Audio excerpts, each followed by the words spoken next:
দরবার একেবারে পিনপতন নীরব, কোনো কথার আওয়াজ নাই। রাগে ক্ষোভে বাদশাহ অন্দরমহলে চলে যায়।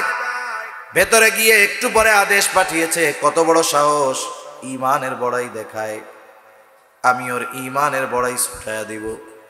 ওকে জেলখানার মধ্যে আটকায় রাখো, খাবারও দিবা না, পানিও দিবা না। বাদশাহর আদেশ, জেলখানার মধ্যে আটকায় দেওয়া হলো, খাবারও দেয় না, পানিও দেয় না। ডাক্তারকে বলছে, ডাক্তার খোঁজ খবর রাখবা, যখন দেখবা খানা পানির অভাবে অবস্থা খারাপ আমার কাছে এসে জানাইবা। 1 সপ্তাহ পার হয়ে গেছে, খাবারও দেয় না, পানিও দেয় না। জেলখানার মধ্যে আব্দুল্লাহ ইবনে হুযাফা শুয়ে আছে। বাহির থেকে দেখে বোঝা যায় না বেঁচে আছে নাকি মারা গেছে। ডাক্তার ভেতরে ঢুকলেন, ঢুকে দেখে অবস্থা খারাপ। বাদশার কাছে গিয়ে বলে, বাদশা নামদার, আব্দুল্লাহ ইবনে হুযাফার অবস্থা বড় খারাপ, এখন যদি খানা পানি না দেওয়া হয় যে কোনো মুহূর্তে বড় বিপদ হয়ে যেতে পারে। আল বিদায়া ওয়ান নিহায়া থেকে শোনাচ্ছি আপনাদের। আব্দুল্লাহ ইবনে হুযাফার এই খবর যখন বাদশার কানে পৌঁছাইল, বাদশাহ বলল, যাও তার জন্য খাবার আর পানি নিয়ে যাও, তবে খাবার নিবা শুকরের গোশত, পানি নিবা মদ মেশানো পানি। হালাল না হারাম? হারাম। মাসালা হইল, কোরআনুল কারীমে আল্লাহ তাআলা বলে দিয়েছেন, তো মাসালা হইল, যখন কেউ এমন কোন জায়গায় উপস্থিত যেখানে হালাল কোনো কিছুই নাই, পানি পান না করতে করতে, খাবার না খাইতে খাইতে মরার অবস্থা, জীবন বাঁচানোর তাগিদে যতটুকু হারাম গ্রহণ করার দরকার ওইটুকু গ্রহণ করার অনুমতি শরীয়ত দিয়েছে। আব্দুল্লাহ ইবনে হুযাফার সামনে খানা পানি নিয়ে গেছে, শুকরের গোশত আর মদ মেশানো পানি। 1 সপ্তাহ খায় না, এত দুর্বল, জেলখানার মধ্যে আটকা। বাদশাহ বলছে, শুধু খাবার পানি দিবা তা না, জানায়াও দিবা যে এটা খাইতেছে, সেটা দেওয়া হয়েছে, না খাইলে মরবে। বাদশাহ শুকরের গোশত আর মদ মেশানো পানি নিয়ে আব্দুল্লাহ ইবনে হুযাফাকে বলে, আব্দুল্লাহ, তোমার অবস্থা বড় খারাপ, খানা পানি যদি না খাও মরবা, কিন্তু শোনো, খাবার হলো শুকরের গোশত আর পানি হলো মদ মেশানো পানি। আব্দুল্লাহ ইবনে হুযাফার কানে আওয়াজ গেছে, কারণ বাদশাহ আহলে কিতাব ছিলেন, খুব ভালো মতো জানতেন 1 সপ্তাহ তাকে খাবার দেই নাই, এতে তার দৈহিক দুর্বলতা এসেছে। এখন যদি হারাম খাওয়ানো যায়, ঈমানি দুর্বলতাও চলে আসবে।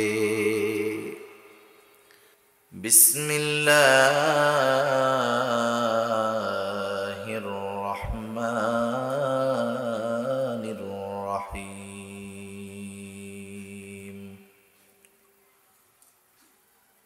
ওয়ালানাবলুওয়ান্নাকুম বিশাইইম মিনাল খাউফি ওয়াল জু'i ওয়া নাকসিম মিনাল আমওয়াল ونقص من الأموال والأنفس والثمرات وبشر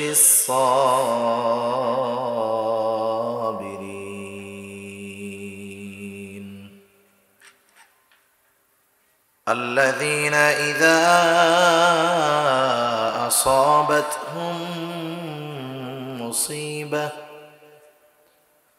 قالوا إنا لله وإنا إليه راجعون أولئك عليهم صلوات من ربهم ورحمة وأولئك هم المهتدون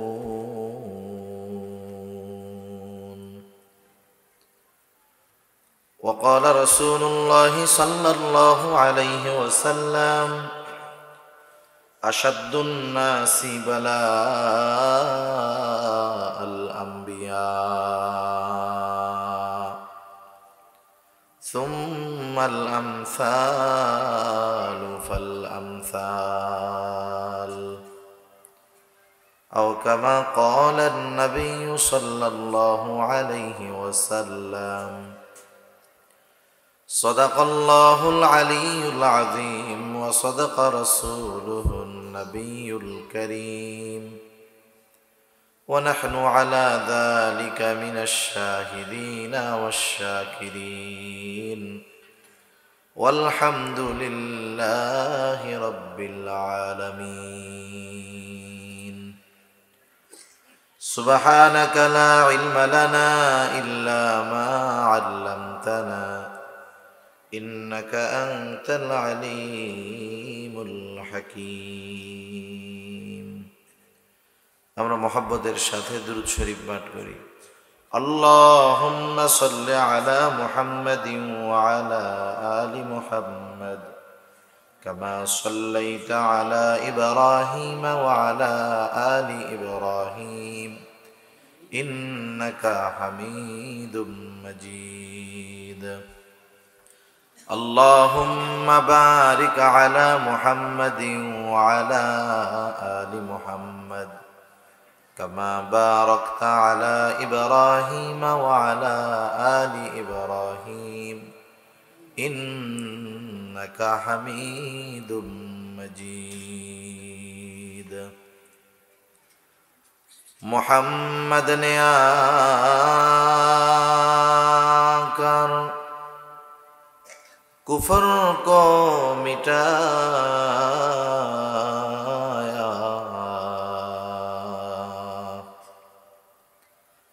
کفر کو مٹا کر صداقت کو بتایا بلغ العلا بکمالہ کشف الدجا بجمالہ حسنت جمیع خصالہ صلوا علیہ وآلہ لا الہ الا اللہ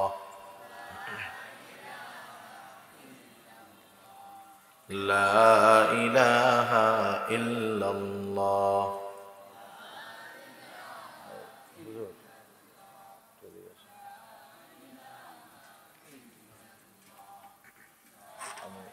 কত সময় করব আমাদের 9:30 হয়ে গেছে এখন থেকে আমি 15 মিনিট আগে রওনা পৌঁছাবো 10টা হ্যাঁ আচ্ছা জিকির করি আমরা لا إله إلا الله لا إله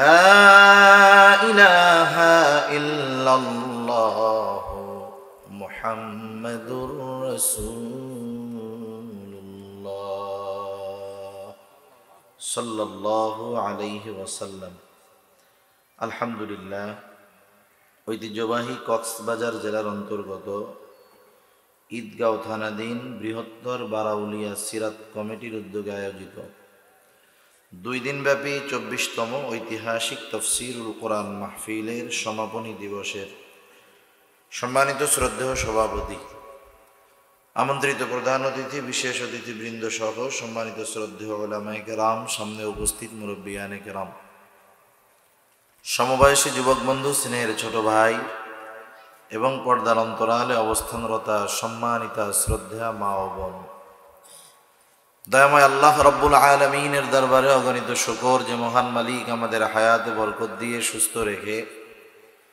দুনিয়ার অন্যতম দামি এক মজলিসে আসার বসার তৌফিক দিয়েছেন, যে মহান মনিব আমাদেরকে এমন এক মোবারকময় মজলিসে আসার বসার তৌফিক দিলেন, সেই মহান মানিবকে খুশি করার জন্য মোহাব্বতের সাথে জবান খুলে অন্তর থেকে আমরা একবার কালিমাতুশ শুকর পাঠ করি আলহামদুলিল্লাহ। অগণিত দুরুদ ও সালাম সৈয়দুল আম্বিয়া, আশরাফুল আম্বিয়া, খাতামুল আম্বিয়া, বিশ্বনবী, শেষ নবী, শ্রেষ্ঠ নবী মুহাম্মদুর রাসূলুল্লাহ সাল্লাল্লাহু আলাইহি ওয়াসাল্লামের উপর আল্লাহ তাআলা আমাদেরকে এখানে আসার বসার তৌফিক দিয়েছেন, তাই আমরা আসতে পেরেছি। আল্লাহ তাআলা যদি তৌফিক না দিতেন আমরা এখানে আসতেও পারতাম না, বসতেও পারতাম না। অনেক মানুষের কানে মাইকের আওয়াজ পৌঁছাচ্ছে, কিন্তু সবাই আসতে পারে নাই। পারছে বলেন? পারে নাই। অনেক দূর পর্যন্ত আপনারা মাইক দিয়েছেন, একেবারে মেন রোড থেকে শোনা যাচ্ছে স্পষ্ট। আল্লাহ সুবহানাহু ওয়া তাআলা এই আয়োজক এই সিরাত কমিটিকে আল্লাহ তাআলা কবুল করুক, সকলে বলি আমিন। আমি আপনাদের খেদমতে পবিত্র কোরআনুল কারীমের সর্ববৃহৎ সূরা বাকারা থেকে 3টা আয়াত ও রাসূলুল্লাহ সাল্লাল্লাহু আলাইহি ওয়াসাল্লামের অগণিত হাদিস থেকে একটা হাদিস পাঠ করেছি।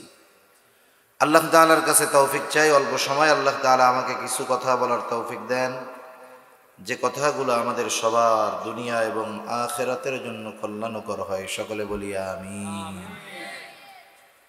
আল্লাহ সুবহানাহু ওয়া তাআলা এই দুনিয়াতে আমাদেরকে পাঠিয়েছেন, অজস্র অগণিত নেয়ামত আল্লাহ তাআলা আমাদেরকে দিয়েছেন। আল্লাহ সুবহানাহু ওয়া তাআলার নিয়ামত কত আমাদের জন্য। আল্লাহ তাআলা বলেন, ওয়া ইন তাউদ্দু নি'মাতাল্লাহি লা তুহসুহা। আল্লাহ তাআলা বলেন, তোমরা যদি আল্লাহর নিয়ামত সমূহ গণনা করো, হিসাব করতে পারবা না। এত পরিমাণ নিয়ামত আল্লাহ তাআলা আমাদেরকে দিয়েছেন। আল্লাহ প্রদত্ত সব নিয়ামতের মধ্যে সবচেয়ে দামি নিয়ামত হলো ঈমান। একটু জবান খুলে বলেন, কি?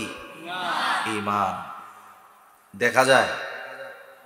ঈমান দেখা যায়, ধরা যায়, অথচ সবচেয়ে দামি নিয়ামত।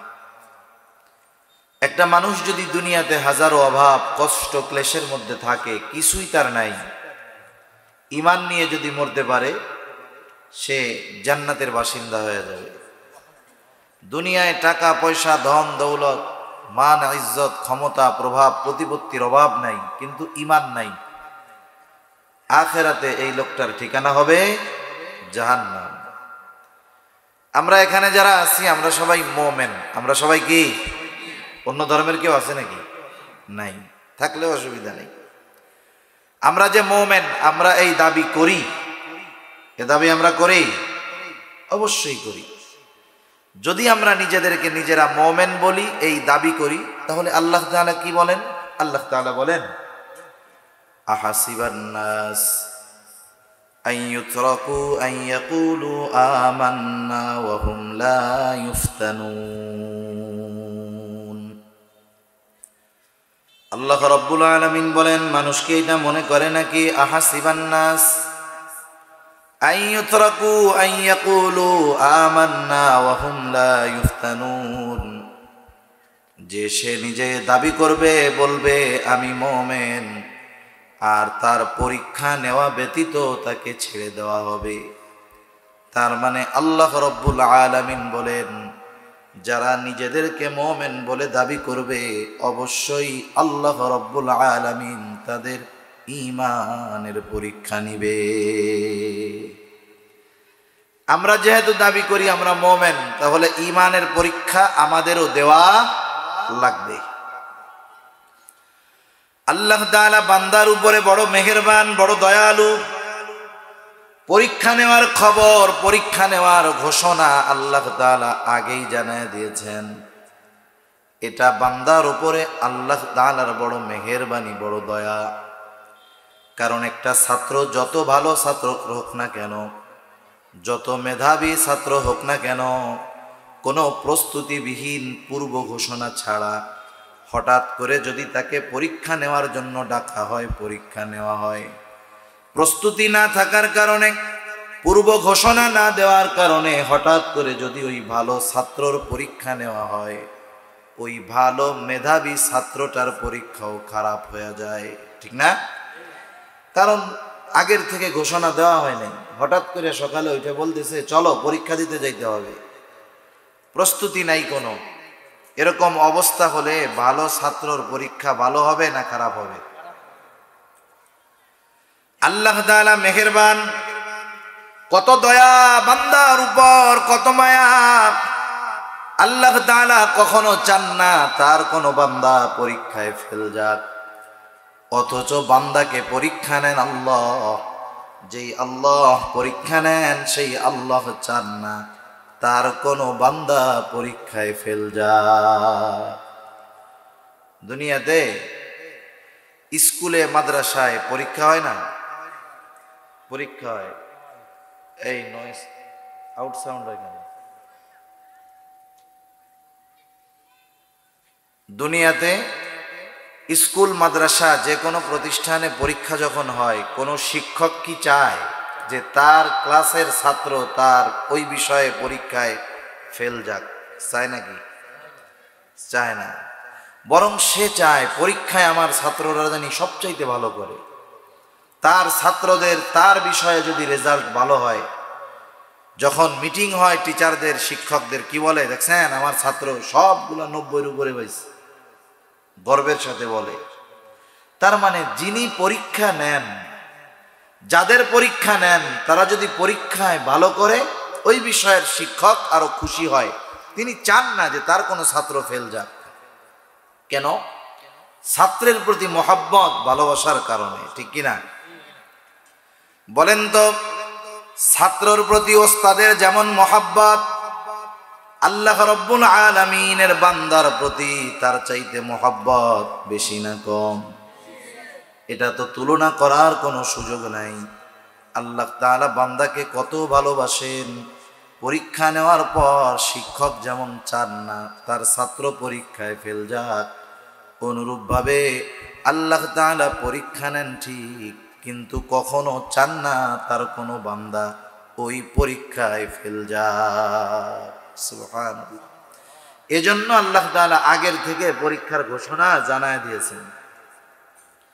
আবার যখন পরীক্ষার সময় নিকটবর্তী হয়, যেই বিষয়ে যেই উস্তাদ যেই শিক্ষক ভালো পারদর্শী, ছাত্ররা সেই শিক্ষকের কাছে সেই উস্তাদের কাছে কিতাব নিয়ে যায়, বই নিয়ে যায়, গিয়ে বলে, স্যার, হুজুর, উস্তাদ, পরীক্ষার প্রশ্ন কোথার থেকে আসবে এটা তো আমরা বলতে পারি না। পুরা বইয়ের মধ্যে শত শত প্রশ্ন, সব প্রশ্নগুলো আয়ত্তে আনা কিন্তু কঠিন। আপনি একটু গুরুত্বপূর্ণ জায়গাগুলো থেকে দাগায় দেন, যাতে করে পরীক্ষার প্রস্তুতি নেওয়াটা সহজ হয়ে যায়। সহজ ভাষায় যাকে বলা হয় সাজেশন।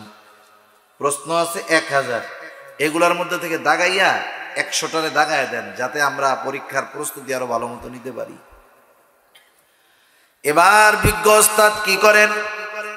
প্রত্যেকটা বিষয়ের প্রত্যেকটা অধ্যায়ের থেকে গুরুত্বপূর্ণ প্রশ্নগুলো দাগায় দিয়ে ছাত্রকে বলে, শোনো, তুমি যদি এই প্রশ্নগুলো আয়ত্তে আনতে পারো, আশা করা যায় পরীক্ষার হলে তুমি ঠেকবা না, গোল্ডেন A+ পেয়ে যাইবা, মুমতাজ পেয়ে যাইবা।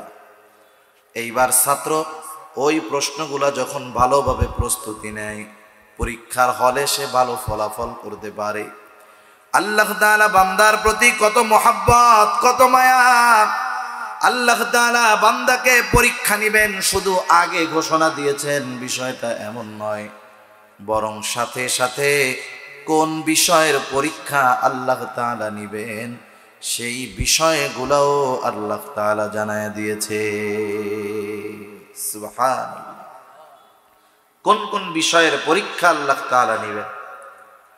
আল্লাহ রাব্বুল আলামিন বলেন, ওয়ালানাবলুওয়ান্নাকুম বিশাইইম মিনাল খাউফ ওয়াল জু'i ওয়া নাকসিম মিনাল আমওয়ালি ওয়াল আনফুসি ওয়াস সামারাত।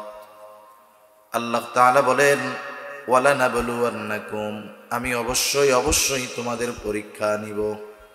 কথা কি বুঝেননি? কথা বোঝা যায়? ঘুমায়েন না, কথা একটু খেয়াল দিয়ে শুনেন। আল্লাহ রাব্বুল আলামিন দুইটা তাকিদ যোগ করে বলেন, আমি অবশ্যই অবশ্যই তোমাদের পরীক্ষা নিব। আল্লাহ রাব্বুল আলামিন দুইটা তাকিদ যোগ করে বললেন, কারণ বান্দা জানি এই বিষয়টার গুরুত্ব ভালোভাবে অনুধাবন করতে পারে। আমাদের এই বিষয়টা জানতে হবে, বুঝতে হবে।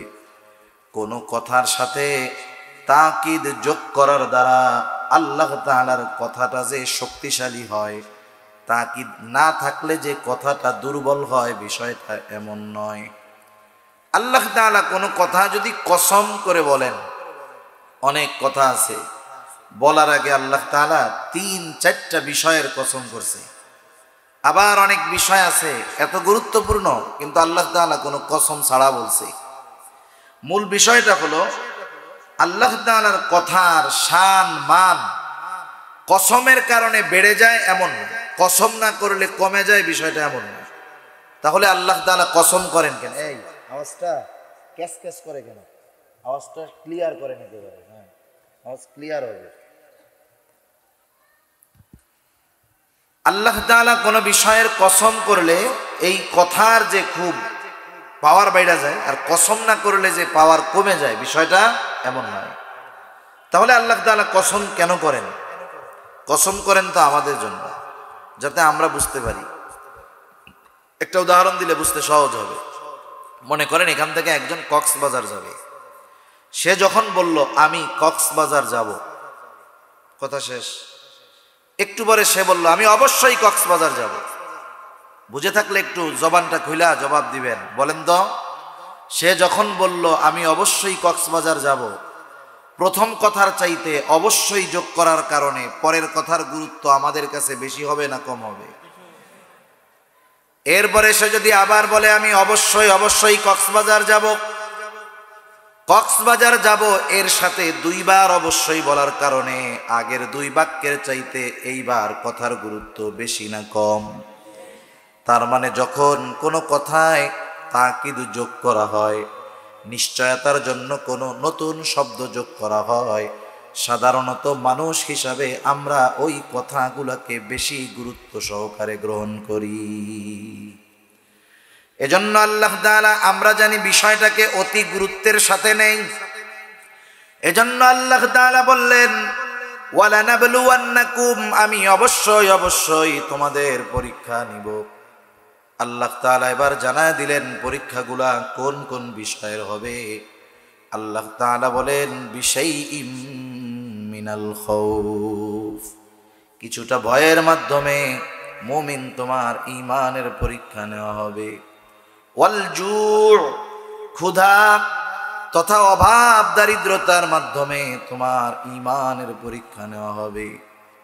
ওয়া নাকসিম মিনাল আমওয়াল, মালের লস, মালের ক্ষতির মাধ্যমে তোমার পরীক্ষা নেওয়া হবে। ওয়াল আনফুস, তোমার জীবনের ক্ষতির মাধ্যমে পরীক্ষা নেওয়া হবে। ওয়াস সামারাত, ফল ফসলের ক্ষতির মাধ্যমে পরীক্ষা নেওয়া হবে। আল্লাহ তাআলা এই আয়াতের মধ্যে 5টা বিষয়ের পরীক্ষার কথা বলছেন। কয়টা বিষয়? 5টা। আরো জোরে, কয়টা? 5টা। একজন মুমিন এ দুনিয়াতে হয়তো তাকে এই 5 বিষয়ের পরীক্ষার সম্মুখীন হওয়া লাগতে পারে। কমপক্ষে যারা নিজেদেরকে মুমিন দাবি করে, কমপক্ষে এই 5টা বিষয়ের একটা বিষয়ের হলেও পরীক্ষা তার দিতেই হবে আল্লাহর কাছে। 5টাও দেওয়া লাগতে পারে, 2টাও লাগতে পারে, 3টাও লাগতে পারে, 1টাও লাগতে পারে।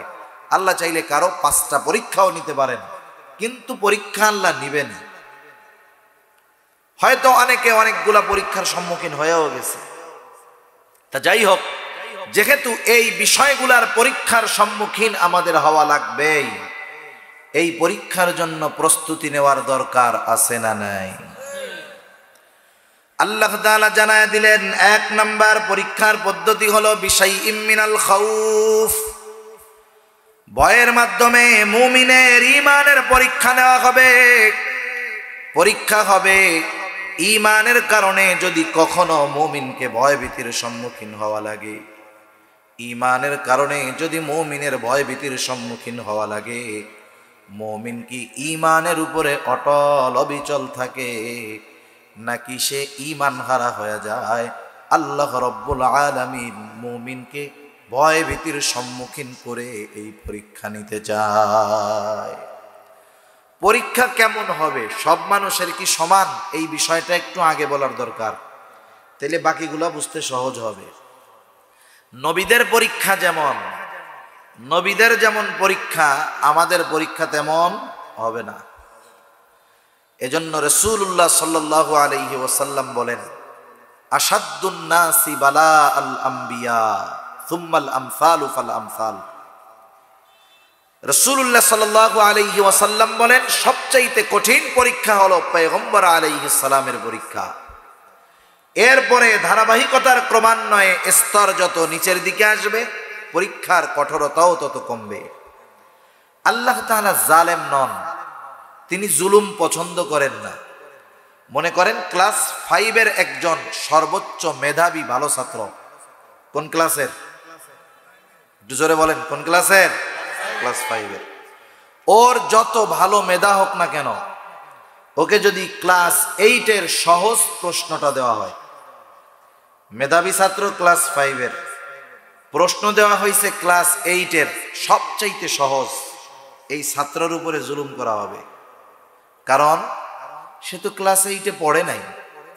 5-এ সে যত ভালোই পারুক না কেন, 8-এর প্রশ্ন যদি তাকে দেওয়া হয়, পরীক্ষায় ফেল না পাস? ফেল।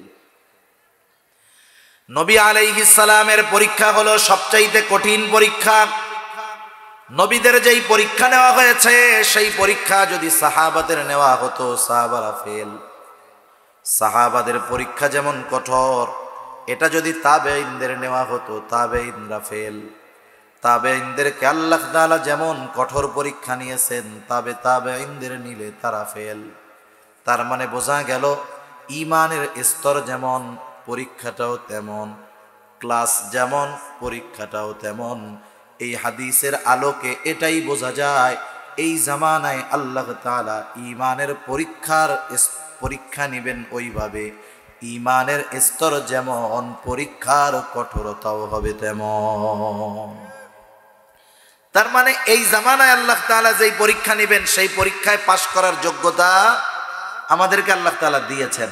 আরেকটা উদাহরণ দিলে কথাটা আরো ক্লিয়ার হবে।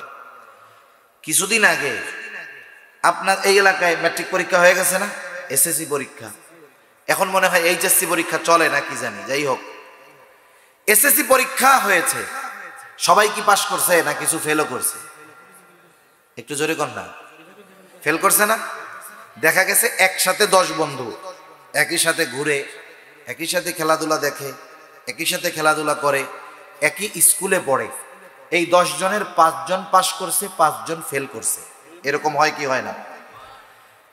এখন 5 জন ফেল করলো, 5 জন পাশ করলো। এলাকার মুরব্বীরা যারা ফেল করছে তাদেরকে বলতেছে, এই তোমাদের ওই 5 বন্ধু পাশ করলো, তোমরা 5 জন ফেল করলা কেন? এবার যারা ফেল গেছে এরা কি জবাব দিবে?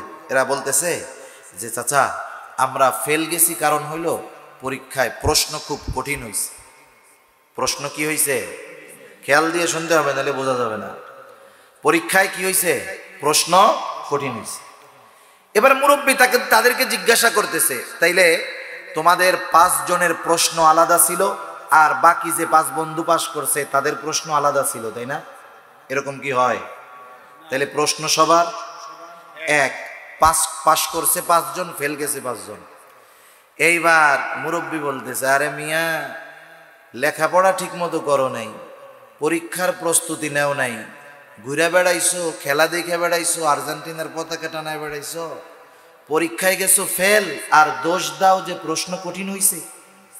তার মানে তুমি পরীক্ষায় ফেল গেছো তুমি প্রস্তুতি না নেওয়ার কারণে, ঠিক কিনা বলেন? প্রশ্ন তো একই ক্লাসের ছাত্র, একই হলে পরীক্ষা দিয়েছো, ওরা পাশ করছে কারণ ওরা পরীক্ষার প্রস্তুতি নিয়েছে, তোমরা ফেল করেছো কারণ তোমরা পরীক্ষার প্রস্তুতি নাও নাই। এই জামানায় যখন ঈমানের পরীক্ষা হবে, আল্লাহ তাআলা ওই যে ঘোষণা দিছে, বান্দা মোমেন তো বলছো নিজেরে, তাহলে তো পরীক্ষা নিব, কোন কোন বিষয়ের পরীক্ষা নিব তাও আমি আল্লাহ জানায় দিলাম।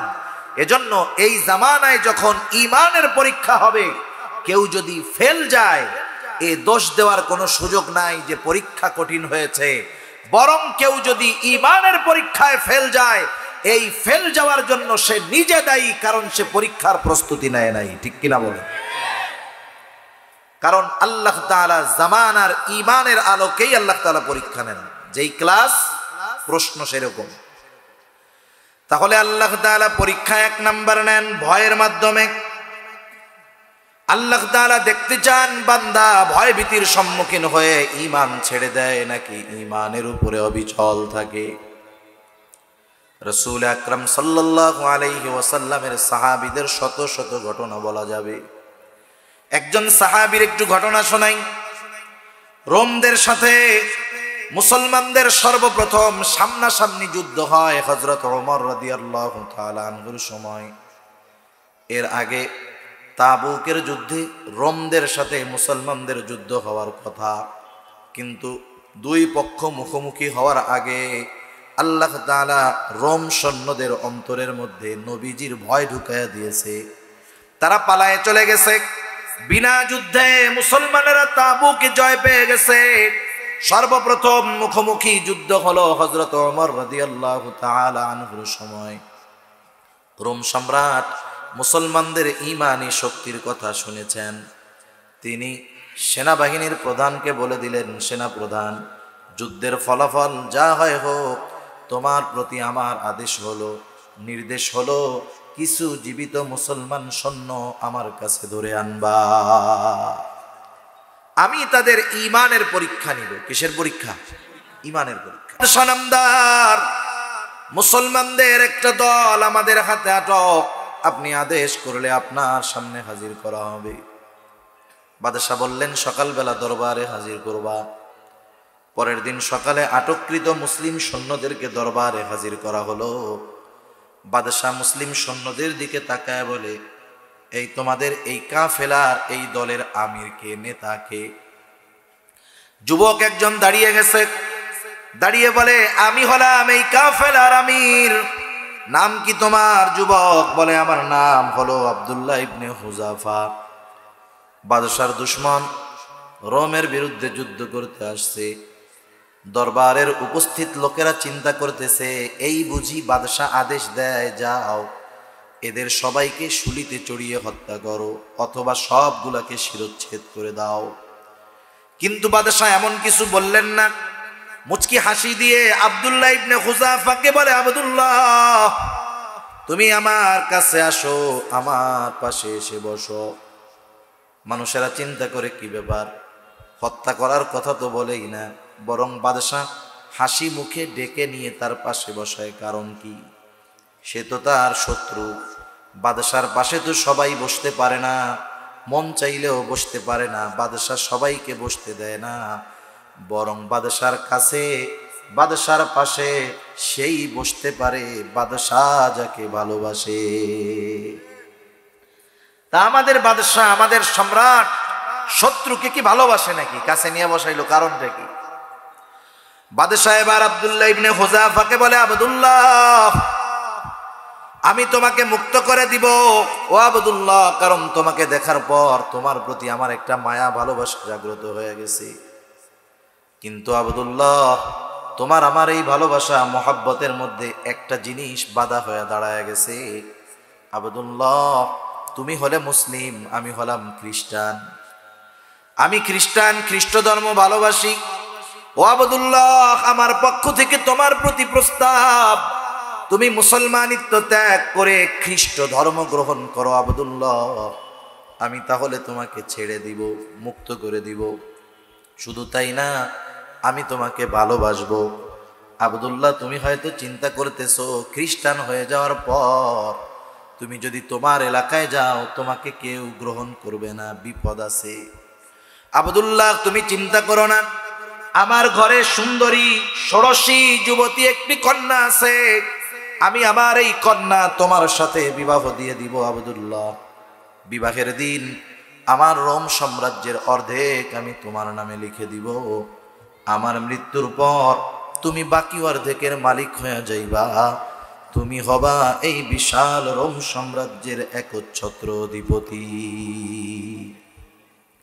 রোম সাম্রাজ্য তৎকালীন সময়ের সর্ববৃহৎ দুইটা পরাশক্তি ছিল। এখন দুনিয়ার মধ্যে যেমন আমেরিকা, রাশিয়া, নতুনভাবে চীনও আবার লাফায় উঠতেছে। দুনিয়ার পরাশক্তি এদেরকে বলা হয়। তৎকালীন সময়ের পরাশক্তি ছিল রোম আর পারস্য। পারস্য হলো বর্তমানের ইরান। রোম সাম্রাজ্য ছোটখাটো ছিল না, উপমহাদেশের মতো বিশাল এক সাম্রাজ্য ছিল রোমানদের। এই বিশাল রোম সাম্রাজ্যের অর্ধেক লিখে দেওয়া হবে, তার একমাত্র যুবতী কন্যাকে তার সাথে বিবাহ দেওয়া হবে। কত বিশাল প্রস্তাব! একটু বলেন তো, আপনার আমার কাছে সবচাইতে প্রিয় যেই জিনিসটা, সবচাইতে প্রিয়, ওই প্রিয় জিনিসটা যদি আমার আপনার কাছে কেউ চায়, তার বিনিময়ে আমাকে আপনাকে আমার আপনার সবচাইতে অপছন্দের জিনিসটা দিতে চায়, সবচেয়ে ভালোটা চায়, সবচাইতে খারাপটা দিতে চায়।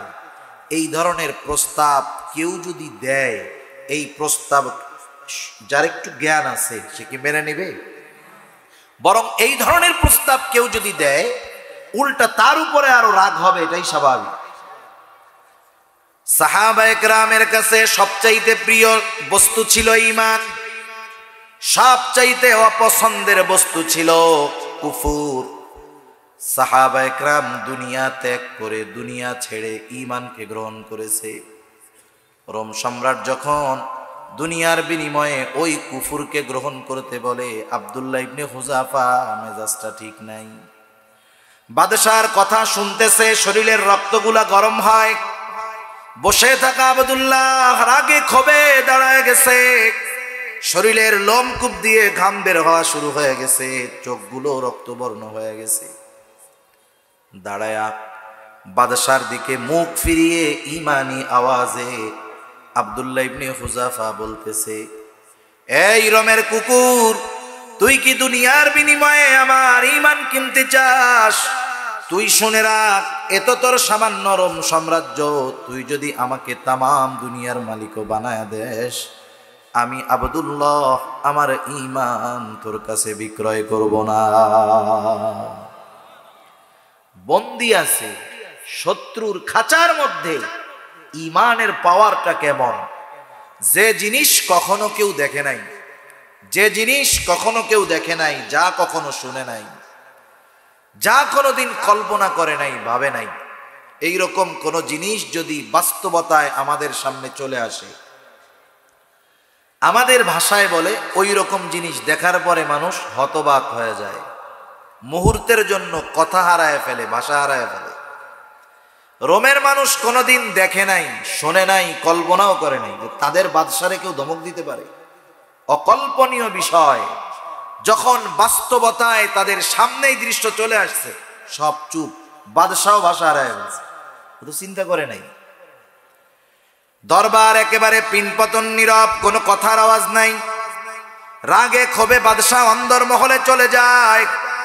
ভেতরে গিয়ে একটু পরে আদেশ পাঠিয়েছে, কত বড় সাহস, ঈমানের বড়াই দেখায়, আমি ওর ঈমানের বড়াই ছুটাইয়া দিব, ওকে জেলখানার মধ্যে আটকায় রাখো, খাবারও দিবা না, পানিও দিবা না। বাদশাহর আদেশ, জেলখানার মধ্যে আটকায় দেওয়া হলো, খাবারও দেয় না, পানিও দেয় না। ডাক্তারকে বলছে, ডাক্তার খোঁজ খবর রাখবা, যখন দেখবা খানা পানির অভাবে অবস্থা খারাপ, আমার কাছে এসে জানাইবা। 1 সপ্তাহ পার হয়ে গেছে, খাবারও দেয় না, পানিও দেয় না। জেলখানার মধ্যে আব্দুল্লাহ ইবনে হুযাফা শুয়ে আছে। বাহির থেকে দেখে বোঝা যায় না বেঁচে আছে নাকি মারা গেছে। ডাক্তার ভেতরে ঢুকলেন, ঢুকে দেখে অবস্থা খারাপ। বাদশার কাছে গিয়ে বলে, বাদশা নামদার, আব্দুল্লাহ ইবনে হুযাফার অবস্থা বড় খারাপ, এখন যদি খানা পানি না দেওয়া হয় যে কোনো মুহূর্তে বড় বিপদ হয়ে যেতে পারে। আল বিদায়া ওয়ান নিহায়া থেকে শোনাচ্ছি আপনাদের। আব্দুল্লাহ ইবনে হুযাফার এই খবর যখন বাদশার কানে পৌঁছাইল, বাদশাহ বলল, যাও তার জন্য খাবার আর পানি নিয়ে যাও, তবে খাবার নিবা শুকরের গোশত, পানি নিবা মদ মেশানো পানি। হালাল না হারাম? হারাম। মাসালা হইল, কোরআনুল কারীমেও আল্লাহ তাআলা বলে দিয়েছেন, তো মাসালা হইল, যখন কেউ এমন কোন জায়গায় উপস্থিত যেখানে হালাল কোনো কিছুই নাই, পানি পান না করতে করতে, খাবার না খাইতে খাইতে মরার অবস্থা, জীবন বাঁচানোর তাগিদে যতটুকু হারাম গ্রহণ করার দরকার ওইটুকু গ্রহণ করার অনুমতি শরীয়ত দিয়েছে। আব্দুল্লাহ ইবনে হুযাফার সামনে খানা পানি নিয়ে গেছে, শুকরের গোশত আর মদ মেশানো পানি। 1 সপ্তাহ খায় না, এত দুর্বল, জেলখানার মধ্যে আটকা। বাদশাহ বলছে, শুধু খাবার পানি দিবা তা না, জানায়াও দিবা যে এটা খাইতেছে, এটা দেওয়া হয়েছে, না খাইলে মরবে। বাদশাহ শুকরের গোশত আর মদ মেশানো পানি নিয়ে আব্দুল্লাহ ইবনে হুযাফাকে বলে, আব্দুল্লাহ, তোমার অবস্থা বড় খারাপ, খানা পানি যদি না খাও মরবা, কিন্তু শোনো, খাবার হলো শুকরের গোশত আর পানি হলো মদ মেশানো পানি। আব্দুল্লাহ ইবনে হুযাফার কানে আওয়াজ গেছে, কারণ বাদশাহ আহলে কিতাব ছিলেন, খুব ভালো মতো জানতেন এক সপ্তাহ তাকে খাবার দেই নাই, এতে তার দৈহিক দুর্বলতা এসেছে। এখন যদি হারাম খাওয়ানো যায় ইমানি দুর্বলতাও চলে আসবে। হারাম খাইলে কি দুর্বল হয় বলেন তো? ইমান দুর্বল। আমাদের সমাজে অনেক মানুষ আছে, অনেক টাকা পয়সাওয়ালা, সম্পদওয়ালা, ভালো মন্দ খায় প্রত্যেক দিন, আছে না এরকম? কিন্তু সব হারাম টাকা, হারাম উপার্জনের খাবার। ও দৈহিকভাবে যত শক্তিশালী হোক, যত নাদুস নুদুস হোক আর শক্তিশালী হোক, দৈহিক শক্তি ওর থাকতে পারে, কিন্তু ইমানি শক্তি ওর জিরো, ঠিক কিনা? এজন্য গোটা দুনিয়ায় খোঁজ নিয়ে দেখবেন, মুসলমানের ঘরের সন্তান হোক বা অন্য কোনো জায়গার হোক, যারা ইসলাম, মুসলিম, কোরআন সুন্নাহ, আল্লাহ রসুল, দ্বীনি শিক্ষা প্রতিষ্ঠান, ওলামা একরামের বিরোধিতা করে, শত্রুতা পোষণ করে এদের সাথে, সবগুলা নিঃসন্দেহে খোঁজ নিয়ে দেখবেন হারামখোর, হারামখোর। কারণ প্রকৃতপক্ষে যারা হারাম হালাল যাচাই বাছাই করে এদের অন্তরে দ্বীনের মহব্বত থাকে। আর হারামখোর মুসলমানের ঘরে জন্ম নিয়ে কোরআন সুন্নাহর বিরোধিতা করে, ঠিক কিনা বলে? আল্লাহ এবং রাসূলের বিরুদ্ধে যখন কেউ কিছু বলে, মসজিদের ইমাম সাহেব যখন মুসল্লিদেরকে নিয়ে এই বিষয়ের প্রতিবাদ করেন, বলছে আল্লাহর রাসূলের বিরুদ্ধে, ওই বেয়াদব হারামখোর দাঁড়ায় বলে হুজুর রাজনীতির কথা বলেন না। আছে না এরকম বেয়াদব?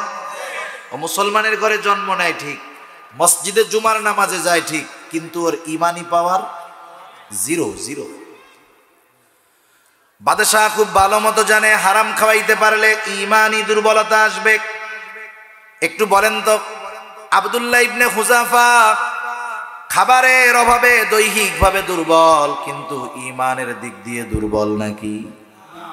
ইমানের দিক দিয়ে সে সবল। প্রত্যেকটা জিনিসের একটা ধাপ আছে, ধাপ। ইমানি পরীক্ষার একটা ধাপ আছে। ওই ধাপ যখন কেউ অতিক্রম করতে পারে, পরীক্ষা যতই কঠোর হোক না কেন সে পিছপা হয় না, বরং পরীক্ষা যত কঠোর হয় তার ইমানের পাওয়ার তত বেড়ে যায়। এই বিষয়টা উদাহরণ দিয়ে বোঝাতে গেলে আমার অনেক সময় লাগবে, এজন্য আমি আর ওইদিকে যাব না। এখন বিষয় হলো, আব্দুল্লাহ ইবনে হুযাফার কানে যখন আওয়াজ গেছে যে খাবার শুকরের গোস্ত, পানি হলো মদ মেশানো পানি, না খাইলে কিন্তু মরবা। আব্দুল্লাহ ইবনে হুযাফা বলে, ডাক্তার এগুলা সরায় ফেলো, জীবন চলে যায় যাক, তবু আমি হারাম খাবো না। এক ধমকে ডাক্তার চলে গেছে বাদশার কাছে, গিয়ে বলে, বাদশা নামদার, এতক্ষণ তো কথা বলার শক্তি ছিল না, যখন বললাম শুকরের গোস্ত আর মদ মেশানো পানি, কোত্থেকে শক্তি আসছে জানি না, বলে জীবন চলে যাবে তবু হারাম খাবে না। বাদশাহ আরো রাগান্বিত হয়ে গেলেন। বাদশাহ এবার বললেন, আগামী দিন সকালবেলায় বড় ডেকসির মধ্যে তেল গরম করবা, বড় পাতিলের মধ্যে তেল গরম করবা। বাদশাহর আদেশে বিশাল এক পাতিলের মধ্যে তেল গরম করা হয়ে গেল। গরম তেল, ফুটন্ত তেল টকবক করতেছে। বাদশাহ আদেশ করলো, আব্দুল্লাহ ইবনে হুযাফাকে হাজির করো। আব্দুল্লাহ ইবনে হুযাফা এতটা দুর্বল, নিজে চলতে পারে না। দুইজনের কাঁধে ভর করে আব্দুল্লাহ ইবনে হুযাফা বাদশাহর সামনে আসলো। এক পাশে ফুটন্ত উত্তপ্ত তেল, আর এক পাশে আব্দুল্লাহ ইবনে হুযাফা। বাদশাহ আব্দুল্লাহ ইবনে হুযাফাকে গরম তেল দেখায় বলে, আব্দুল্লাহ এখনো সময় আছে, আমার কথা মানো, নইলে কিন্তু ওই তেল হবে তোমার ঠিকানা। বলেন তো, এখন আব্দুল্লাহ ইবনে হুযাফাকে যত ভয় দেওয়া হোক না কেন, সে কি পিছপা হবে না তার ইমানের পাওয়ার বাড়বে? এখন আর সে পিছপা হবে না। আব্দুল্লাহ ইবনে হুযাফা অবস্থার উপরে অনড়, বলে, বাদশাহ জীবন দিব তবু ঈমান ছাড়বো না। বাদশাহ বলে, আব্দুল্লাহ কি পরিণতি হতে পারে তুমি কি সেইটা জানো? বাদশাহ আদেশ করলো, যাও জেলখানা থেকে একজন মুসলমান কয়েদি ধরে আনো।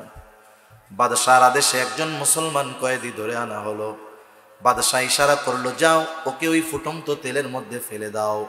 বাদশাহর আদেশে যখন ওই যুবকটাকে ফুটন্ত তেলের মধ্যে ফালায় দেওয়া হয়, সাথে সাথে শরীরটা কিমা ভাজার মতো হয়ে গেছে। হাড্ডি থেকে মাংসগুলো আলাদা হয়ে গেল। শাহাদাতের অমীয় সুধা পান করলো যুবক। আব্দুল্লাহ ইবনে হুযাফাকে বাদশাহ বলে, আব্দুল্লাহ, তোমার পরিণতিও অমনি হবে। এই দৃশ্য দেখে আব্দুল্লাহ ইবনে হুযাফার ভয় বাড়ে নাই, সাহস কমে নাই, বরং ঈমানি শক্তি বেড়েছে নাকি কমেছে? আব্দুল্লাহ ইবনে হুযাফা বলে, বাদশাহ, আমি মরতে রাজি, তবু ঈমান ছাড়বো না। বাদশাহ এবার বলে, যাও আব্দুল্লাহ ইবনে হুযাফাকেও তেলের মধ্যে ফালায় দাও। দুইজন ধরে আব্দুল্লাহ ইবনে হুযাফাকে তেলের দিকে নিয়ে যায়। এতক্ষণ আব্দুল্লাহ ইবনে হুযাফা স্বাভাবিক, এখন কান্না করতেছে। বাদশাহ মনে করে হয়তো মরার ভয়ে কান্না করে। বলেন তো, সব কান্না কি ভয়ে মানুষ কাঁদে নাকি? আনন্দের অশ্রু আছে না, যখন খুশির ঠেলায় কথা কইতে পারে না, কান্দে দেয়, তাই না? আব্দুল্লাহ ইবনে হুযাফা কান্না করে। বাদশাহ ভেবেছে মরার ভয়ে কান্না করতেছে। বাদশাহ বলে, আব্দুল্লাহ, কাপুরুষের মতো কান্না করো কেন? তোমার কি মৃত্যুর ভয় হয়? আব্দুল্লাহ ইবনে হুযাফা বলে, না বাদশাহ, না না, আমি মৃত্যুর ভয়ে কান্না করি না। তাহলে কান্নার কারণ কি? আব্দুল্লাহ ইবনে হুযাফা বলে, বাদশাহ, আমার আল্লাহ আমাকে একটা মাত্র জীবন দিয়েছে, একটা মাত্র জীবন। এক জীবন আমি একবার আল্লাহর জন্য কোরবানি করতে পারবো। আমার তো মন চায় আমার আল্লাহ আমাকে শত শত জীবন দিবে, আর এই শত শত জীবন আমি শত শতবার আল্লাহর জন্য কোরবান করে দিব। আরে হাদিসের মধ্যে আসছে, যখন কেউ শাহাদাত বরণ করে, শহীদ হয়, কি হয়? শহীদ হয়। আর্জেন্টিনার পতাকা লাগাইতে যায় যে কটা মরছে, ব্রাজিলের পতাকা লাগাইতে যায় কারেন্টে শর্ট খাইয়া ছাদের থেকে পড়া মরছে, এগুলো সব শহীদ না? এগুলো শহীদ না সব? আমাকে বাংলাদেশে শহীদ হওয়া সহজ, মরছে আর একজনে মারতে গিয়া। ওরে বাবা, উনিও এ প্রজন্মের নতুন শহীদ। নাস্তিকরে শহীদ বানাই দিছে দেশের মানুষ। শাহাদাত এত সহজ না। তা শহীদরা তো মৃত নয়। আল্লাহ তাআলা বলেন, ওয়ালা তাকুলু লিমান ইউকতালু ফি সাবিলিল্লাহি আমওয়াত বাল আহইয়াউ ওয়ালাকিন লা তাশউরুন। সুবহানাল্লাহ। তাদেরকে তোমরা মৃত বলো না, তাদের রিজিকের ব্যবস্থা আল্লাহ তাআলা করেন। তারা জান্নাতে সবুজ পাখির মধ্যে তাদের রূহ থাকে, উড়ে বেড়ায়। আল্লাহ তাআলা জিজ্ঞাসা করে, কি মন চায়? শহীদরা বলে, কিছুই না, একটা জিনিস মন চায়। কি মন চায়? বলে, আল্লাহ আবার যদি দুনিয়ায় পাঠাইতেন, যুদ্ধ করতাম, শহীদ হইতাম, এটাই শুধু মন চায়। সুবহানাল্লাহ। এটা হলো শাহাদাতের মওত, যে এই মওত বারবার মরতে মন চায়। যে মরতে পারছে, শাহাদাত যার নসিব হয়েছে, সে এই মজা উপলব্ধি করবে জান্নাতে গিয়ে। তার আফসোস থাকবে, যার একবার যদি দুনিয়ায় যেতে পারতাম, তাইলে আবার কাফেরের বিরুদ্ধে লড়াই করতাম, আবার শহীদ হতাম। আল্লাহ এটাই মন চায়, আর কিছুই মন চায় না। সুবহানাল্লাহ। আব্দুল্লাহ ইবনে হুযাফা তো জানে, বলে, বাদশাহ, আমার একটা জীবন যদি শত শত জীবন দিত আল্লাহ তাআলা, আমি আমার এই শত শত জীবন আল্লাহর জন্য শতবার কোরবান করে দিতাম। আহলে কিতাব বাদশাহ আল্লাহ তাআলাকে বিশ্বাস করে। বাদশাহ চিন্তা করতেছে, একে যদি তেলের মধ্যে ফেলে দেই, ও মরে যাবে ঠিক, কিন্তু পরাজিত হবে না। মানুষ মরলেই কি পরাজিত হয় নাকি? মরলেই যে হেরে যায় বিষয়টা এমন না, বরং দুনিয়াতে অনেক জীবিত লাশ ঘুরে বেড়াচ্ছে। এই যে আমাদের আগামী প্রজন্ম যেভাবে বিশ্বকাপের উন্মাদনায় উন্মাদ হয়ে গেছে। উন্মাদ বুঝেন? আরে পাগলে তো পাগলামি করে, আর এগুলো সুস্থ মানুষ পাগলের চাইতে বেশি উন্মাদনা করে। খেলাধুলা কবে শেষ? ব্রাজিলের খেলা মরে গেছে, খেলা শেষ, আজকেও মনে হয় কোন জায়গায় এই বিষয়ে গ্যাঞ্জাম লাগিয়া 2-3 জন মরছে। খেলা কারা কারা খেলে, কারা আয়োজন করে, কারা লাভবান হয় দুনিয়ার লাইনে, আর মরে কোন জায়গায়, এইটাই চিন্তার বিষয়। এখনো মরা শেষ হয় নাই তো। যতদিন খেলা আছে ততদিন মরবে, খেলা শেষ হওয়ার পরেও কয়েকদিন মরবে আশা করা যাচ্ছে, ঠিক কিনা বলেন? একটু চিন্তা করেন, রাত 1টা 2টা 3টার সময় খেলা হবে, যেই ছেলেটাকে বাপ মা মিলা পানি ঢাইলা শীতের দিন ঘুম থেকে জাগায় নামাজ পড়াইতে পারে না, স্বেচ্ছায় 3টার সময় অ্যালার্ম দিয়ে বিশ্বকাপ ফুটবল খেলা দেখে, এমন আল্লাহর বান্দা এদেশে মনে হয় নাই। আহা, প্রত্যেকটা জায়গায় রাতে চলাচলের কারণে দেখি প্রত্যেকটা বাজারে বাজারে বড় বড় পর্দা টানিয়ে ওই যে যুবকরা খেলা দেখতেছে, খেলায় উন্মাদ হয়ে গেছে। গোল, পছন্দের দল গোল দিলে তাকবীরের আওয়াজ তুলতেছে, ওদের মার্কা আর কি, গোল। দল জিতলে রাতের আধারে 2টা 3টা 4টার সময় বোম বাস্ট করে ফুটাইতেছে, বাজি পটকা ফোটাচ্ছে। এই যে যারা এই কাজগুলো করতেছে, মনে রাখবেন এরা যদি মুসলমানের ঘরের সন্তান হয়, এই পৃথিবীতে যদি ওদের সংখ্যা গোটা সংখ্যার 4 ভাগের 3 ভাগও হয়, আর 4 ভাগের 1 ভাগ যদি কাফেররাও হয়, মুসলমানের ঘরের মুসলমান পরিচয়ধারী ওই ধরনের যুবক মুসলিমকে কাফের মুশরিকেরা গোনায় ধরে না, ঠিক কিনা বলেন? কিন্তু একজন আল্লাহর বান্দা যদি হকের পক্ষে বলিষ্ঠ কণ্ঠে বাতিলের বিরুদ্ধে হুঙ্কার দেয়, ওই একজনকে মুসলমানের ঘরে ওই রকম হাজারো বেনামাজি, দিন সম্পর্কে নাবুজ, এই ধরনের উন্মাদদের চাইতে, লক্ষ কোটি উন্মাদের চাইতে ওই একজন হকের আওয়াজ তুলনেওয়ালাকে কাফেররা বেশি ভয় পায়। ওগুলারে জিন্দা লাশ মনে করে কাফেররা। আপনারা কি ভাবেন ওইগুলা কি বলেন তো? জিন্দা লাশ, কোনো দাম নাই কাফেরদের কাছে। ওরা জানে এদের মেন্টালিটি, এদের চাহিদা, এদের ইচ্ছা সব আমার কাছে বিক্রয় হয়ে গেছে। রিমোটের মতো যেদিকে চালাবো সেদিকে ওরা চলবে। ওগুলা সব মরা, কোনো দাম নেই। এজন্য মানুষ বেঁচে থেকেও পরাজিত। তারা কারা? এই যে মুসলমানের সন্তান যারা নিজেদের আদর্শ ধরে রাখতে পারে নাই, আদর্শ বিচ্যুত হয়ে গেছে, নৈতিকতা বিচ্যুত হয়ে গেছে, এরা বেঁচে থাকলেও এরা লাশ। বেঁচে থাকলেও কি এরা লাশ, এরাই পরাজিত। আর যে হকের পক্ষে দ্বীনের পথে চলে জীবন দিয়ে দিয়েছে, ও জীবন দিলেও জয়ী। জেহাদের ময়দানে যখন কোনো মুজাহিদ জেহাদ করতে যায়, যুদ্ধে জয় হোক আর পরাজয় হোক, তার নিয়ত যদি ঠিক থাকে, সে যদি যুদ্ধের ময়দানে শাহাদাত বরণ করে, বলেন তো ওর দল তো জিতে নাই, ও তো মরে গেল, মারা যাওয়ার পরেও সে কি হেরেছে না জিতেছে? কথায় তো কথা আসে অল্প সময়। আব্দুল্লাহ বিন তামের একজন যুবক, রাসূলুল্লাহ সাল্লাল্লাহু আলাইহি ওয়াসাল্লাম দুনিয়ায় আসার আগে এক জালেম বাদশা ছিল, এর নাম হলো ইউসুফ জুরনাওয়াজ। এ নিজের খোদা দাবি করত। ঈসা আলাইহিস সালামের অনুসারী যারা ছিল এদেরকে সে মেরে ফেলত, চরম জুলুম করত তাদেরকে। তা ওই বাদশার দরবারে একজন জাদুকর ছিল, জাদুকর বুড়া হয়ে গেছে।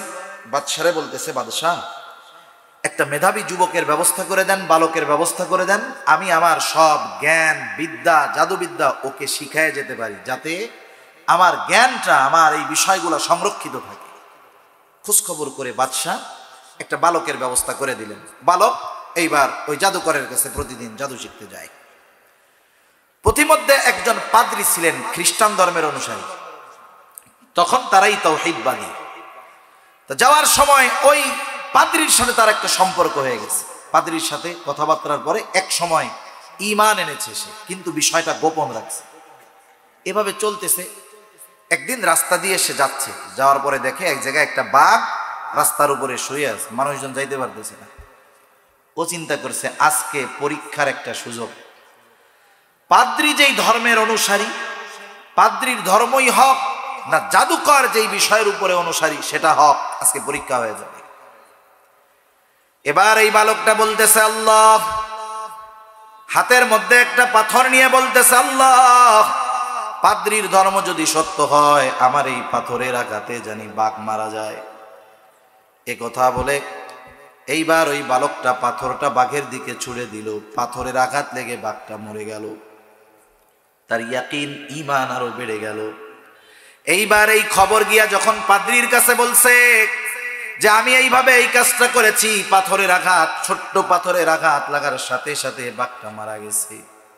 পাদ্রী বলতেছে, বালক তোমার ঈমান তো কামেল হয়ে গেছে, তুমি আমার চেয়েও কামেল হয়ে গেছো। যেহেতু তোমার ঈমান কামেল, অচিরেই কঠিন পরীক্ষার তোমাকে সম্মুখীন তোমাকে হতে হবে, তখন তুমি আমার নামটা গোপন রাখবা। যাই হোক, লম্বা আলোচনা, আমি ওইদিকে যাব না। একটা পর্যায়ে বাদশার কাছে ওই বালকের ঈমানের খবর পৌঁছায় গেল। বাদশাহ চিন্তা করলেন, এই বালক আমার পথের কাঁটা, ওকে যদি দুনিয়া থেকে বিদায় করা যায়, আমি যে খোদা দাবি করি এই জায়গায় কোনো ঝামেলা হবে না। এইবার একদল লোককে দিয়ে পাঠায় দিল, যাও ওকে ওই উঁচু পাহাড়ের উপর থেকে নিচে ধাক্কা দিয়ে ফেলায় দিবা, পাথরের আঘাতে পড়ে এসে ছিন্ন বিচ্ছিন্ন হয়ে যাবে। যাদেরকে দিয়ে পাঠানো হলো, আল্লাহ তাআলার কুদরত, পাথরের ওই পাহাড়ে কম্পন সৃষ্টি হয়ে গেল। সবগুলা ওকে যারা মারতে গেছে সব শেষ।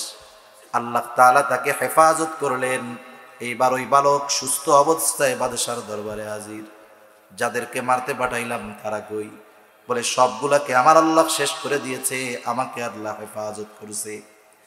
আবার আর এক দলকে বলে, যাও ওকে গভীর দরিয়ার মধ্যে, সমুদ্রের মধ্যে ফালায়া দিবা। নৌকায় করে তারা তাকে সমুদ্রে ফালায়া দেওয়ার জন্য নিয়ে যায়। আল্লাহর কুদরত, যারা তাকে মারতে গেছে তুফানে সবগুলা শেষ। বালককে আল্লাহ তাআলা হেফাজত করলো। সুস্থ অবস্থায় বালক বাদশার দরবারে হাজির। এইবার বাদশা বলতেছে, ওরা কই? বলে শেষ। তুই বাঁচলি কেমনে? বলে আমার আল্লাহ আমাকে বাঁচায়া দিয়েছে। বালকটা এবার বলে, বাদশা তোমার তো আমাকে মারতে মন চায়, কিন্তু তুমি তোমার পদ্ধতি অবলম্বন করে আমাকে মারতে পারবা না। আমি যদি আমাকে মারতে চাও, আমি যেটা শিখায় দিব সেই পথ যদি অনুসরণ করো, তবেই তুমি তোমার আশা পূর্ণ করতে পারবা। ইতিমধ্যে সারা দেশব্যাপী এই বালকের খবর মানুষের কানে কানে পৌঁছে গেছে যে বাদশার বিরুদ্ধে এক বালক, এই অবস্থা। বাদশা চিন্তা করতেছে, পদ্ধতি যা হয় হোক, ওকে মারতে পারলেই তো আমার পথের কাটা ক্লিয়ার হয়ে গেল, ঠিক না? এবার বলতেছে, বলো কেমনে?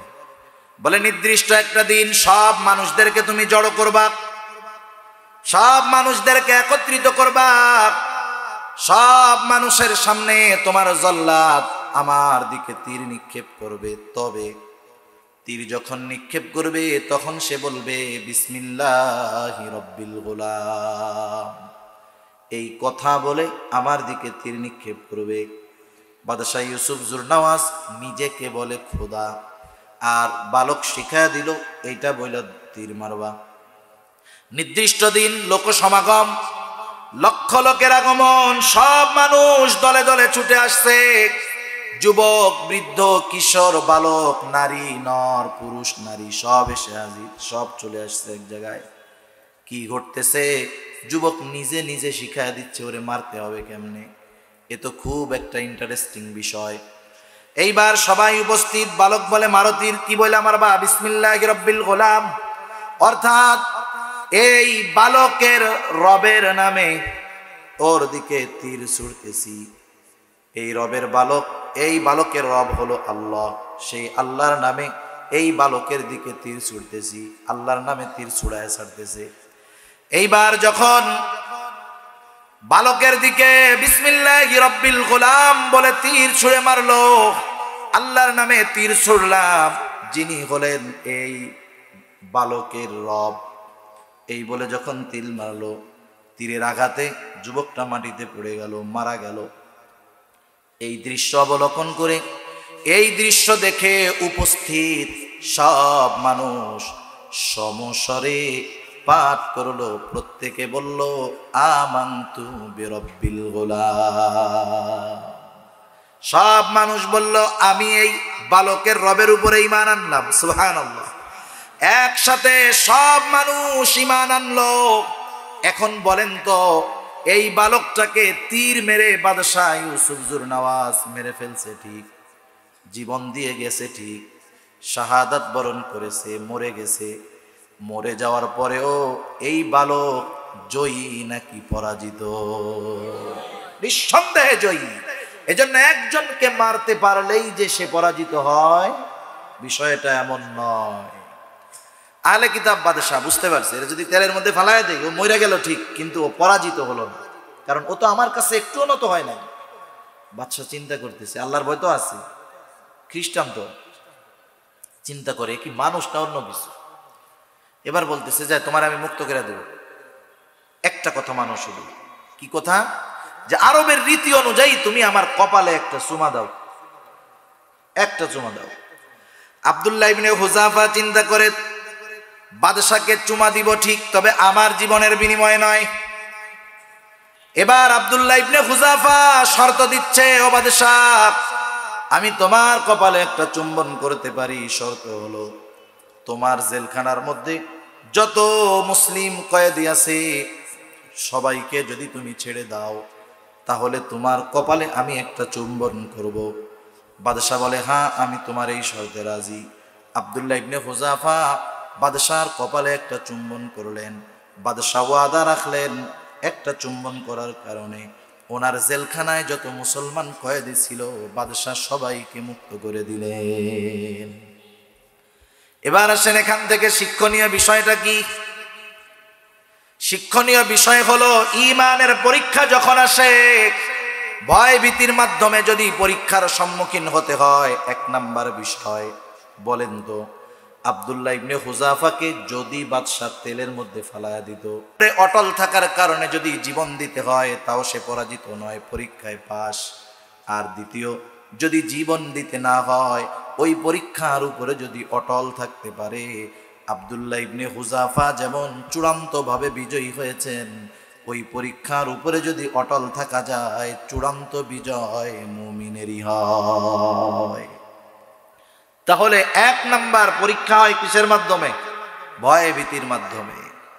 দুই নাম্বার, আল্লাহ তাআলা বলেন, ওয়াল জু', ক্ষুধা, অভাব, দারিদ্রতার মাধ্যমে আল্লাহ তাআলা মুমিনের ঈমানের পরীক্ষা নেবেন। আমাদের কিছু অভ্যাস আছে, আমরা টাকা পয়সা থাকলে এটারে নিয়ামত মনে করি। টাকা পয়সা যারা আছে সে কি মনে করে যে আমার কত নিয়ামত আল্লাহ তাআলা আমারে দিছে। আর যার না থাকে সে মনে করে কি আল্লাহ তাআলা আমারে কত মুসিবতে রাখছে। এখন বলেন তো, বুঝে থাকলে, টাকা পয়সা শুধু নিয়ামত না, টাকা পয়সা সম্পদ, এটা কোনো কোনো সময় পরীক্ষাও হয়, ঠিক না? আল্লাহ তাআলা বলেন, ইন্নামা আমওয়ালুকুম ওয়া আওলাদুকুম ফিতনাহ। আল্লাহ তাআলা বলেন, সম্পদ, সন্তান, এগুলা তোমাদের জন্য পরীক্ষা। তাহলে সম্পদ নিয়ামতও হয়, পরীক্ষাও হয়। আমাদের খাসলাত কি? আমরা সম্পদের জীবনেও পরীক্ষা মনে করি না। টাকা পয়সা থাকলে এটার নিয়ামতই মনে করি। কিন্তু যদি আমরা কখনো অভাবে পড়ি, অসচ্ছলতার ভিতরে থাকি, একটু কষ্টের ভিতরে থাকি, এটাকে আমরা মুসিবত মনে করি, পরীক্ষা মনে করি। কিন্তু এই অসচ্ছলতা কখনো কখনো এটা নিয়ামত হয়। কথা বুঝতে পারছেন? টাকা পয়সা না থাকলেই যে শুধু মুসিবত তা না, না থাকাটা অনেক সময় নিয়ামত হয়। কারুনের নাম শুনছেন না? কারুন, আরে শুনছেন নি? একটু জোরে কর না। শুনছেন? এই কারুন যখন সম্পদের মালিক হইতেছে, অনেক টাকা পয়সার মালিক হইতেছে, অল্প দিনে মেলা টাকার মালিক, কারুনের সাথের যে বন্ধুরা আল্লাহর কাছে বলে, আল্লাহ, আপনি কারুনরে এত ভালোবাসেন, টাকা পয়সা কত, ওর গোডাউনের চামড়ার চাবি বহন করার জন্য বিশাল একদল যুবকের দরকার হয়। হ্যাঁ আল্লাহ, আপনি আমাকে ভালোবাসেন না, সব সম্পদ কারুনরে দিয়া দিলেন। তারা কি মনে করতেছে কারুনকে আল্লাহ কি করে? ভালোবাসে। কারণ কারুনরে টাকা পয়সা দিছে। আর তারা একটু অভাবের মধ্যে আছে, তারা মনে করতেছে আল্লাহ আমাদেরকে ভালোবাসে না। যা কারুন সম্পদের মালিক যখন হইছে, মুসা আলাইহিস সালাম কারুনকে বলতেছে, কারুন যাকাত দাও। কারুন যাকাত দিছে নি? যাকাত দেয় নাই। যাকাত তো দেয় নাই, বরং মুসা আলাইহিস সালামকে জেনার জঘন্য অপবাদ দেওয়ার জন্য একজন দুশ্চরিত্রা মহিলাকে সে ভাড়া করেছে। নবীর ব্যাপারে জেনার অপবাদ দেওয়ার অপচেষ্টা আল্লাহ তাআলা সহ্য করেন নাই। কারুনের উপরে গজব আসলো, গজব। আল্লাহ তাআলা কারুনকে সম্পদ সহ জমিনে ডাবায়া দেওয়া শুরু করলেন। মুফাসসিরিনে কেরাম বলেন, কারুন এখনো তার সম্পদ সহ জমিনের নিচের দিকে ডাবতেছে, কিয়ামত পর্যন্ত ডাবতে থাকবে। এই দৃশ্যটা কারুনের ওই যে বন্ধুরা ছিল, বলেন তো তারা দেখেছে নাকি দেখে নাই? এবার কি কয় জানেন? আল্লাহ, আমরা তো বুঝতে পারি নাই। আপনি কারুনরে সম্পদ দিয়েছেন ঠিক, ওকে আপনি ভালোবাসেন নাই। আর আমাদের সম্পদ দেন নাই ঠিক, কিন্তু আমাদেরকে আপনি ভালোবাসেন। কারণ যদি সম্পদ দিতেন, হয়তো আমরাও কারুনের মতো অবাধ্য হয়ে যাইতাম। এক বাবার এক ছেলে, আলহামদুলিল্লাহ হুজুর চলে আসছে। এই তো, এবার সবাই তাকায় দেখেন, নারায়ে তাকবীর। এই তো হুজুর একটু পরে আসবে, এবার এদিকে তাকান, আপনাকে দেখার সুযোগ তো করে দিছি, সবাই দেখছেন না? এই তো এবার এদিক ঘুরেন, কথা শেষ করে দেবো আমি আর অল্প সময়ের মধ্যে। এক বাবার এক ছেলে, কয় ছেলে? একটু জোরে বলেন, কয় ছেলে? এক ছেলে, আর কেউ নাই, একটা ছেলে, অনেক সম্পদের মালিক বাপ। ছেলে পড়ে কক্সবাজার কলেজে। কোন জায়গায় পড়ে? বোঝানোর জন্য বলতেছি আর কি। প্রতিদিন এই জায়গা থেকে তার বাসে যাওয়া লাগে, নাইলে অটোতে যাওয়া লাগে, নাইলে বিভিন্ন পদ্ধতিতে সিএনজিতে যাওয়া লাগে। মাঝে মধ্যে ক্লাস মিস হয়, পায় না। বন্ধুরা বুদ্ধি দিছে যে বন্ধু, তোমার আব্বার তো টাকা পয়সার অভাব নাই, তোমার আব্বার ঈদগাঁও বাজারে বড় বড় 3টা মার্কেট, সবই তো তোমার, তুমি প্রতিদিন এই কষ্ট করে যাও, তোমার আব্বার মতো টাকা যদি আমাদের থাকতো, আমার আব্বা আমার হেলিকপ্টার কিনে দিত। তুমি একটু তোমার আব্বারে বলো না একটা R15 মোটরসাইকেল কিনে দিতে। ছেলে চিন্তা করেছে, আমি তো এক বাপের এক পোলা, একটা মোটরসাইকেল দিলে আমার আব্বার কিছুই হবে না, কোনো অসুবিধা নেই। এসে আব্বারে বলতেছে, আব্বা আমি আপনার একটা মাত্র ছেলে, আমার কক্সবাজার প্রতিদিন যাওয়া লাগে, কত কষ্ট হয়, মাঝে মধ্যে গাড়ি পাই না, এই পাই না, সেই পাই না, আব্বা আমার একটা মোটরসাইকেল কিনে দেন। ছেলে তো খুব আবেগের সাথে বলছে। বাপ কি করছে জানেন? এক ধমক দিয়ে বলে, যা বেটা এই জায়গা থেকে সর, ঘর থেকে বেরো। এক ধমকে ছেলে বন্ধুদের কাছে গিয়ে বলে, কি খবর? বলে, না আব্বা কিনে দেয় নাই। কি করছে যে এমন ধমক দিছে, আমার তো ভয়ই লাগতেছে। এখন বলেন, বাবার তো অভাব নাই, বাবার টাকা পয়সার অভাব নাই, বাবা তো বিচক্ষণ মানুষ। বাবা কি চিন্তা করছে, আমার ছেলে মাত্র একটা, কক্সবাজার রোডে যেভাবে গাড়ি চলে, কোন দিন আমার ছেলে গাড়ি নিয়ে বড় গাড়ির তলে পড়ে যাবে, জীবন শেষ, বংশে আর বাতি দেওয়ার কেউ থাকবে না। এই চিন্তা করে বাবা ছেলে এত আবেগের সাথে চাইলো, আবেগকে প্রাধান্য না দিয়ে ধমক দিয়ে দূরে সরায় দিছে, দেয় নাই। বলেন তো, বাবা যে মোটরসাইকেল কিনে দিল না, এই না দেওয়ার পেছনে কি রাগ না ভালোবাসা? তার মানে বোঝা যায় দুনিয়াতেও অনেক সময় মা বাবার কাছে কিছু চাইলে ভালোবাসার কারণে মা বাবা দেয় না। আল্লাহ বেশি ভালোবাসে না মা বাপ বেশি ভালোবাসে? আরেকটু জোরে কে? যেই আল্লাহ বান্দারে এত ভালোবাসে, সেজন্য আল্লাহ তাআলা বান্দাকে ভালোবেসে মাঝে মধ্যে অনেক কিছু বান্দা চায়, ঠিক আল্লাহ তাআলা দেয় না। কারণ বান্দা মনে করতেছে আমি ওইটা চাইতেছি, হয়তো ওর মধ্যে কল্যাণ আছে, কিন্তু আল্লাহ তাআলা জানেন ওইটার মধ্যে অকল্যাণ। এজন্য অনেক সময় অনেক কিছু চাওয়ার পরেও মহব্বতের কারণে, ভালোবাসার কারণে আল্লাহ তাআলা বান্দাকে ওই জিনিস দেয় না। এজন্য আল্লাহর অনেক ভালো বান্দা আছে যারা আল্লাহর গোলাম, আল্লাহ তাআলা মহব্বত করেই ওদেরকে দুনিয়াতে সম্পদ দেয় না। সেজন্য এই যে সম্পদ, এটা পরীক্ষা, এই অভাব আসলে হতাশ হওয়া যাবে না। 3 নাম্বার আল্লাহ তাআলা বলেন, ওয়ানাকসিম মিনাল আমওয়াল, মালের ক্ষতির মাধ্যমে পরীক্ষা হবে। ব্যবসার মাল নষ্ট হয়ে যাবে, টাকা পয়সা হারায় যাবে, চুরি হয়ে যাবে, মালের ক্ষতির মাধ্যমে পরীক্ষা। এরপরে আল্লাহ তাআলা বলেন ওয়াল আনফুস, জীবনের ক্ষতির মাধ্যমে পরীক্ষা। মুফাসসিরিনে কেরাম বলেন জানের ক্ষতির মাধ্যমে পরীক্ষা 2টা পদ্ধতিতে হতে পারে। একটা হলো নিজের জানের ক্ষতি, অসুস্থতা, আর একটা হলো আপনজন প্রিয়জনের জানের ক্ষতির মাধ্যমে আল্লাহ পরীক্ষা নেন। কোন লোক যদি নিজে অসুস্থ হয়, এটাও যেমন পরীক্ষা, ওই লোকের সন্তান যদি অসুস্থ হয়, এটাও তার জন্য কি বলেন? পরীক্ষা। ওয়াসসামারাত, ফল ফসলের ক্ষতির মাধ্যমে আল্লাহ তাআলা পরীক্ষা নেন।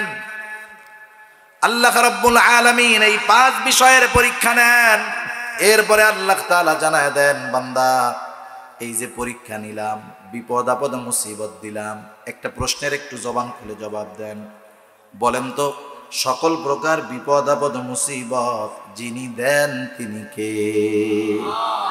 সব বিপদ আপদ মুসিবত কে দেন? এইবার আরেকটা প্রশ্নের জবাব দেন, সব বিপদ আপদ মুসিবত থেকে উদ্ধার করেন কে? আরেকটু জোরে, কে? বিপদ দেন আল্লাহ, উদ্ধার করেন আল্লাহ। এই যে আমরা মুখে বললাম, অধিকাংশ মানুষের, সবার না, এই কথা বিশ্বাস করে যে বিপদ আল্লাহ তাআলা দেন, কিন্তু বিপদ থেকে আল্লাহ তাআলা উদ্ধার করেন, এই কথা মুখে যতটা বলে অন্তরে ততটা বিশ্বাস নাই। এখন বলতে পারেন কেমনে? বাংলাদেশে যত ভণ্ড পীরের মাজার আছে, ওরস মোবারক যা আছে আর কি, খোঁজ নিয়ে দেখেন, এ সবগুলার খরচ যা হয়, সব খরচের 90% ব্যয় আসে সাধারণ মানুষের মানতের টাকা থেকে। মনে করেন একজন একটা বিপদে পড়ছে, বলে আল্লাহ আপনি কি বিপদ দিলেন, এই বিপদ থেকে আল্লাহ আপনি যদি উদ্ধার করেন তাহলে আমি বাবার দরবারে 2টা গরু দিব। কথা বুঝতে পারছেন তো? বিপদ দিছে কে? উদ্ধার করবে কে? গরু খাবে কে? তাহলে কাজের দ্বারা বোঝা যায় যে কথার সাথে মিল নাই। এখন বিপদ দেন আল্লাহ, উদ্ধার করেন আল্লাহ, তাহলে বিপদে পড়লে সাহায্য কার কাছে? ইয়া গাউসে পাক বললে হবে? কাকে ডাকতে হবে? আল্লাহ তাআলা। কেমনে ডাকবো? সাহায্য কেমনে চাইবো? 2-3 মিনিট শেষ আমার। আল্লাহ তাআলা নিজেই শিখায় দিয়েছেন বান্দা বিপদে পড়লে কিভাবে ডাকবা। আল্লাহ তাআলা বলেন ইয়া আইয়ুহাল্লাযীনা আমানুস্তাঈনু বিস-সাবরি ওয়াস-সালাহ। আল্লাহ তাআলা বলেন হে ঈমানদারেরা, ইস্তাঈনু আমার কাছে সাহায্য চাও, বিপদ আপদে সাহায্য চাও, কেমনে চাইবা? আল্লাহ তাআলা বলেন বিস-সাবরি ওয়াস-সালাহ, ধৈর্য আর নামাজের মাধ্যমে আমি আল্লাহর কাছে সাহায্য চাও। তাহলে শোনেন, একটু জবাব দেন, বিপদ আপদ মুসিবত দেন কে? উদ্ধার করেন কে? বিপদ আপদে পড়লে সাহায্য কার কাছে চাইব? আল্লাহর কাছে সাহায্য চাওয়ার মাধ্যম হলো 2টা। কয়টা? একটা হলো সবর, একটা হলো সালাত, ধৈর্য আর নামাজের মাধ্যমে সাহায্য চাইব। বিপদ আপদ আসলে কোনো বান্দা যখন ধৈর্য আর নামাজের মাধ্যমে সাহায্য চায়, সাহায্য চাওয়ার পর বিপদ যাক আর না যাক কোনো অসুবিধা নেই, সাহায্য যে আল্লাহর কাছে এই 2 জিনিসের মাধ্যমে চায় সেই পরীক্ষায় পাশ হয়ে যায়। আর যে পরীক্ষায় পাশ সে হলো সাবের। সে কি? জোরে বলেন।